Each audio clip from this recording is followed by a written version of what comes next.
নাবালিগ অবস্থায় যার বাচ্চা মারা যায়, ওই বাচ্চাগুলিকে আল্লাহ পাক রব্বুল আলামিন কিয়ামতের ময়দানে বাপ মার জন্য বহুত বড় সুপারিশকারী বানায়। বাচ্চাগুলি আল্লাহর কাছে ডাক দেয়া কয়, মালিক, ও মালিক, তুমি আমারে দুনিয়াতে পাঠাইছো, পাঠানোর সময় আমার মা কত কষ্ট করছেন, জান বের হয়ে যায় অবস্থা। এরপরে আমি দুনিয়াতে আসলাম, এত কষ্ট আমি মাকে দিলাম, কিন্তু মার কোনো খেদমত আমি করতে পারলাম না, আমার মা ঋণ আমি শোধ করতে পারলাম না।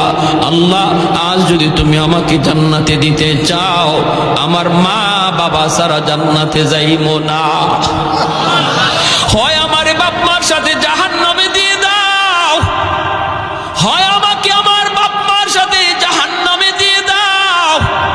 রব্বুল আলামিন তখন বলে, বান্দারে, আমি আল্লাহর আদত হচ্ছে জাহান্নামীকে জান্নাতে দেওয়া।